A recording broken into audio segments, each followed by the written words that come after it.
Welcome to Montenegro, everyone. We're here in our 7th country of our van trip so far. We're actually in the Bay of Kotor right now. We drove in yesterday and we've not seen anything yet, so this is our first impressions. We're just parked out on the outside of it and we're gonna start to have a walk in and see what Kotor has to offer and also see what Montenegro is like to live in a van.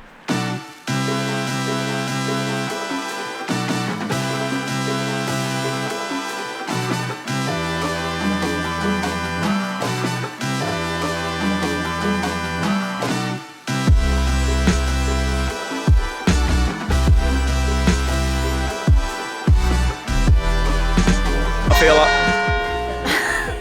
what are the chances of that? I feel like it's become a tradition of ours. Every single country we go to, the first thing we do is look for a bakery. Yeah, since we've been in the Balkans as well. The bakeries are very popular, so... And very good. Yeah, it's only fair. But this old town is not what I expected. I thought it was going to be a lot smaller because you can't see much of it from the outside on the main roads, but it's really nice. And yeah, it's dead pretty.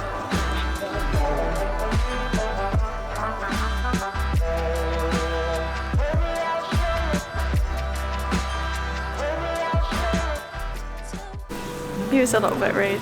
Oh, so they look very good. We got one mini spinach and cheese. What's that one? And one meat. So I'll try that for them first.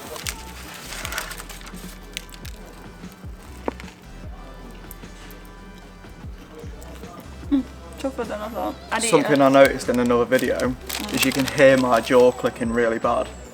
So when I'm chewing, if you can hear it clicking, it's because my jaw's clicked since I was like 10 while I eat. It's dead annoying. I like that. I just never expected it to be so tough.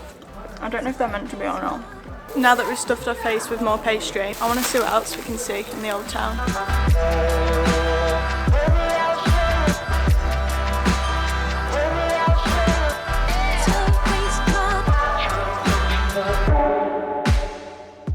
Now that we've been through the old town, we're gonna hike up to St. John's Fortress, which is behind the old town. There is the ladder going up, it's called the Kotor ladder, where you can hike up to it. That's the way that we're gonna do it. I believe there's another way where you do a paid path up, and that's €8. I think it might be a little bit easier, and it's maybe better. I don't know what this one's gonna be like.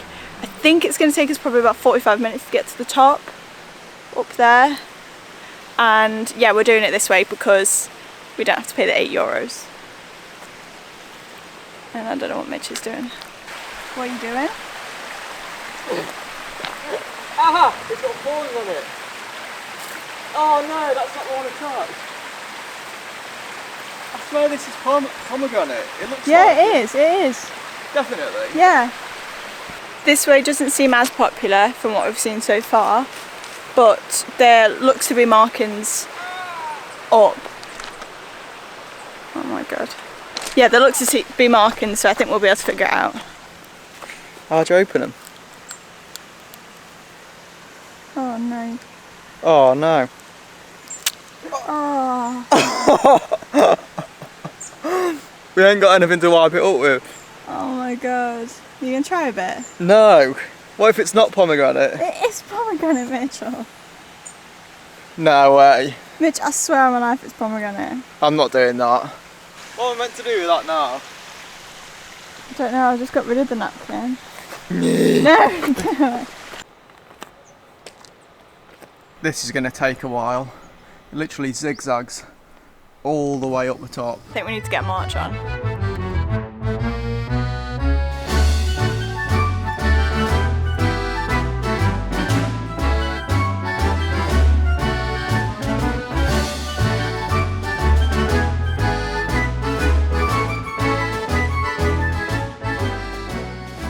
So we've made it up to the cheese shop now, and I think they say that they serve like fresh beer and drinks and tea and coffee and stuff, but we're not stopping because we're fueled on bakery items and we're gonna carry on up. I don't think it's much further from here, but from here it's down to the fortress now. Yeah, so nice little stop, but we've seen a donkey and that's enough. We're at the fortress now. Martha's just told me, I didn't expect this at all.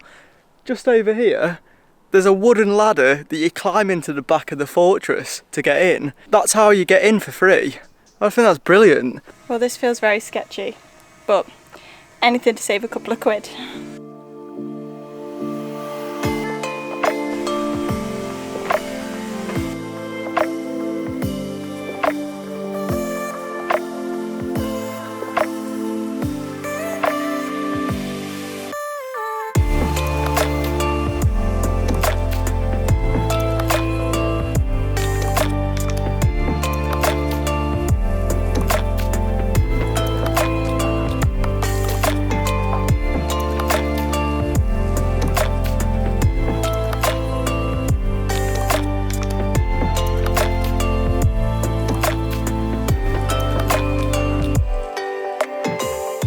St John's Fortress is considered predominantly a 15th century structure, but the walls were actually built during a huge span between the 9th and 19th centuries, with walls anywhere from 2 to 16 metres high, sprawling for about 5 kilometres. These run down to the UNESCO World Heritage Site of Kotor, which dates back to 168 BC. The ladder that we'd just climbed to sneak into the fortress was once the only route connecting Kotor to the inland villages of the mountains. Whilst it's not the most direct route into the fortress, it made for a more interesting tour to see the ruins, in our opinion. I think that was a nice free way to get into this. So, yeah. I loved that, I thought it was brilliant. Because now we're just with everyone else, and you can tell the people that have paid. Nice views too. We're inside the fortress now, and Mitch has just walked over this. Oh my god, that makes me feel sick. It is a little bit sketch. Oh my god, they're flexing. You have no fear. You only die once, don't you?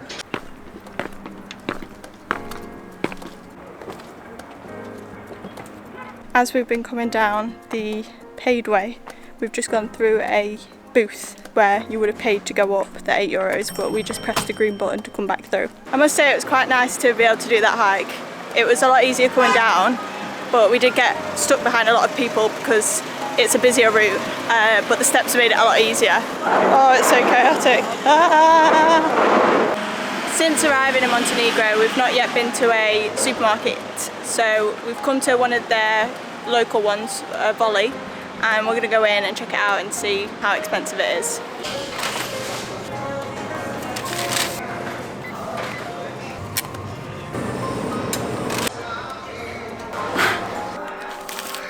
So all of that came to €10, which I don't think is too bad, but we did get a couple of treats at the end.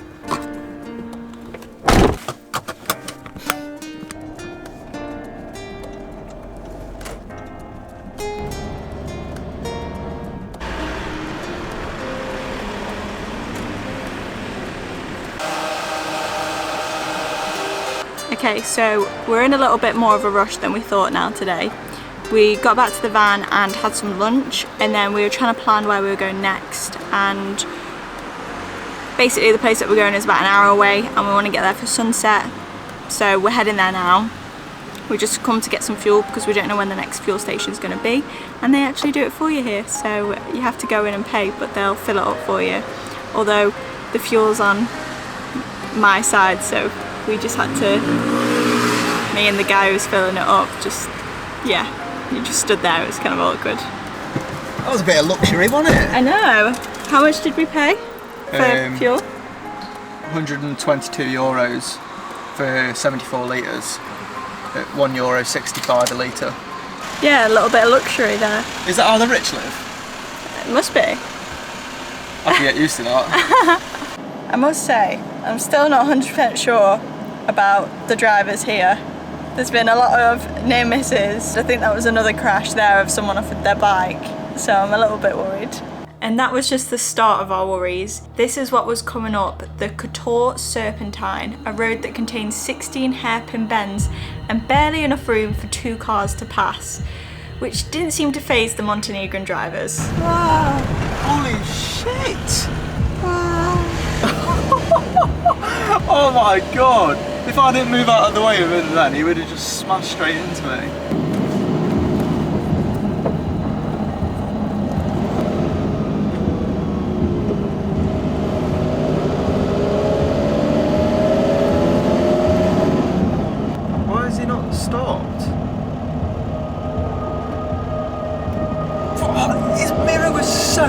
close. Literally like 2 inches away from the van.